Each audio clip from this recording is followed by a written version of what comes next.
प्रस्तुत प्रकरण हे परिस्थितीजन्य पुराव्यावरून अवलंबून असून त्याद्वारे अभियोग पक्षास ही बाब सिद्ध करावयाची आहे की घटनेच्या वेळी व ठिकाणी यातील आरोपीने फिर्यादीच्या दुकानाची मागील भिंतीच्या विटा काढून फिर्यादीच्या दुकानातील रक्कम 15,900 चे सामानाची चोरी केली. दोन्ही पक्षांचा युक्तिवाद ऐकला. तज्ज्ञ सहाय्यक सरकारी वकिलांनी युक्तिवाद केला की पटलावर आलेला पुराव्यावरून आरोपीने गुन्हा केल्याचे साबित होत आहे. या उलट आरोपीचे विधिज्ञ यांनी युक्तिवाद केला की प्रस्तुत प्रकरणात एकही प्रत्यक्षदर्शी साक्षीदार नाही, तसेच पटलावर आलेल्या पुराव्यावरून आरोपीने चोरी केली या बाबी सिद्ध होत नाही. परिच्छेद. साक्षीदार क्रमांक 1 कैलास हा फिर्यादी असून त्याने दिनांक 4/4/2013 रोजी रात्री ते दुकान बंद करून गेले होते. त्यानंतर दुसऱ्या दिवशी सकाळी दिनांक 5/4/2013 रोजी त्यांनी दुकान उघडले असता दुकानातील वस्तू अस्ताव्यस्त पडलेल्या पाहिल्या असे कथन केले आहे. तसेच दुकानाच्या पाठीमागील बाजूस भिंतीच्या विटा काढलेल्या होत्या. त्यांचे दुकानातील वस्तूंची चोरी झाल्याचे त्यांचे लक्षात आले असे त्यांनी कथन केले आहे. त्यांचे दुकानात डिश टीव्ही कंपनीचे 8 डिश, 4 सीलिंग फॅन, बेस्टॉन कंपनीचे 5 इन्व्हर्टरच्या बॅटऱ्या, 20 लाईटच्या माळा चोरीस गेल्या होत्या म्हणून त्यांनी फिर्याद निशाणी क्रमांक 16 दिली. त्यानंतर दिनांक 11/4/2013 रोजी त्यांना पोलिसांचा फोन आला.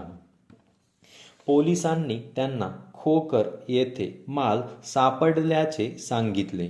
त्यानंतर ते त्या ठिकाणी गेले. सदर ठिकाणी माल व आरोपी मिळून आला असे त्यांनी कथन केले आहे. तसेच त्यांनी असेही कथन केले आहे की त्यांना माल न्यायालयातून परत मिळाला आहे. परिच्छेद. उलट तपासादरम्यान त्यांनी असे कथन केले आहे की त्यांचे दुकान अशोकनगर परिसरात गजबजलेल्या ठिकाणी आहे व त्या ठिकाणी लोकांची ये-जा सुरू असते. तसेच त्यांच्या दुकानात किती माल होता याबाबत त्यांनी रजिस्टर ठेवलेले नाही. तसेच घटनेच्या दिवशी किती माल शिल्लक होता हे दाखविण्यासाठी त्यांच्याकडे कोणताही कागदोपत्री पुरावा नाही असे त्यांनी कथन केले आहे. तसेच त्यांनी पोलिसांना चोरीस गेलेल्या मालाची बिले दिली नसल्याचे कथन केले आहे. तसेच आरोपी हा त्यांच्या चुलत भावाकडे कामाला होता व त्यामुळे ते आरोपीला ओळखतात. यावरून असे दिसून येते की सदर मुद्देमाल ज्यांच्याकडून मिळून आला त्याला प्रत्यक्षपणे कोणीही बघितले नव्हते. त्यामुळे आरोपीनेच सदर चोरी केली असे म्हणता येणार नाही. आरोपीने असा बचाव घेतलेला आहे की फिर्यादीने सांगितल्याप्रमाणे कोणतीही घटना घडलेली नाही व कोणताही माल चोरीस गेलेला नाही. फिर्यादीने काही मुद्देमाल जप्त करून त्यांना त्याबाबत कळविल्याचे जरी कथन केले असले तरी सदर मुद्देमाल हा फिर्यादीचाच आहे याबाबत कोणताही कागदपत्री पुरावा दाखल केलेला नाही. फिर्यादीच्या पुराव्यात केवळ त्यांचा मुद्देमाल चोरीस गेल्याबाबत त्यांचा पुरावा आलेला आहे. मात्र सदर मुद्देमाल आरोपीनेच चोरला हे दर्शविण्याकामी कोणताही प्रत्यक्षदर्शी साक्षीदार तपासलेला नाही. परिच्छेद. साक्षर क्रमांक 2 हा घटनास्थळ पंचनाम्यावरील पंच असून त्याने अभियोग पक्षास पूरक अशी साक्ष दिलेली आहे.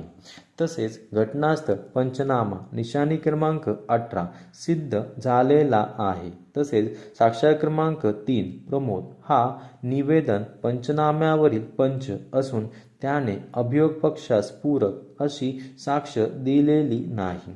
त्यामुळे सरकारी वकिलांनी त्यांचा उलट तपास घेतला व त्यांना फितूर घोषित केले. परंतु तरी देखील अभियोग पक्षास पूरक अशी साक्ष पटलावर आलेली नाही. त्यामुळे निवेदन पंचनामा हा सदर आरोपीच्या मुखातून सिद्ध झालेला नाही. परिच्छेद. साक्षर क्रमांक 4 बाळासाहेब हा फिर्यादीचा भाऊ आहे व त्याने अभियोग पक्षास पुरेशी अशी साक्ष दिलेली आहे. त्याने असे कथन केले आहे की त्यांच्या भावाच्या दुकानात दिनांक 4/4/2013 रोजी रात्री चोरी झाली व त्या दुकानातून मागील भिंतीच्या विटा काढून माल चोरीला गेला होता. त्यामुळे त्यांनी फिर्याद दिली होती. त्यानंतर पोलिसांनी आरोपीस पकडले व काही माल त्यांना परत दिला. तसेच आरोपीचे नाव सोमनाथ कनगरे असून त्याच्या राहत्या घरी सदर माल सापडला होता असे त्यांनी कथन केले आहे. परंतु सदर साक्षीदार याने उलट तपासामध्ये मान्य केले आहे की तो जो काही साक्ष देत आहे तो त्याच्या भावाने सांगितल्यावरून साक्ष देत आहे. त्यामुळे सदर प्रकरणात जरी प्रत्यक्षदर्शी साक्षीदार नसले तरी सदरचा साक्षीदार हा ऐकीव माहितीवर साक्ष देत आहे ही बाब स्पष्ट होते. त्यामुळे सदर साक्षीदाराच्या साक्षीवर विसंबून राहता येणे न्यायोचित नाही. सरकारी पक्षाचे साक्षीदार क्रमांक 1, 2 व 5 यांच्या पुराव्यावरून तसेच घटनास्थळ पंचनाम्यावरून ही बाब स्पष्ट होते की दिनांक 4/4/2013 रोजी फिर्यादीच्या दुकानामध्ये चोरी झालेली होती. परंतु सदरची चोरी ही आरोपीनेच केली होती आणि त्याच्याच ताब्यातून सदर चोरीतील मुद्देमाल हा जप्त करण्यात आला होता. ही बाब वाजवी शंकेच्या पलीकडे अभियोग पक्षाने सिद्ध करणे अनिवार्य आहे. परिच्छेद.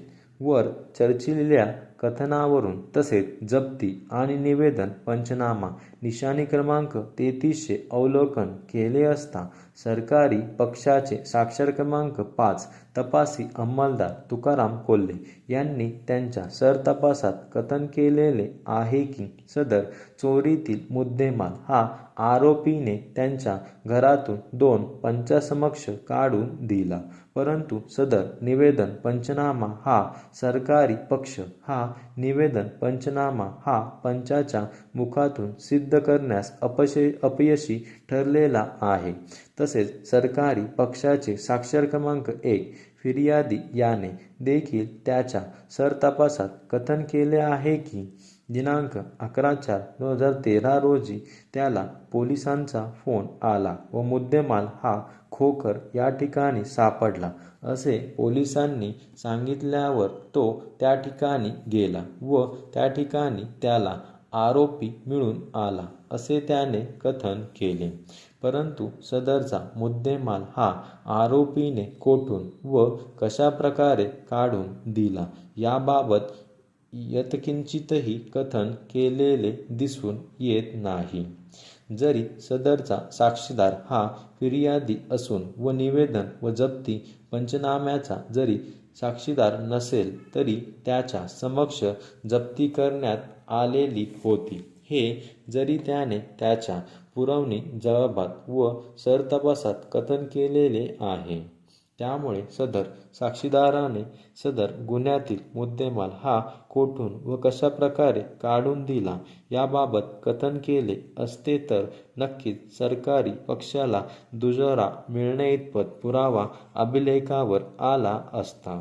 तसेच सरकारी पक्षाचे साक्षर क्रमांक 5 तपासी अंमलदार यांनी केवळ मुद्देमाल माझ्या घरी आहे व तो मी काढून देतो इतकेच निवेदनातील कथन त्याच्या सरतपासात त्याने केलेले आहे.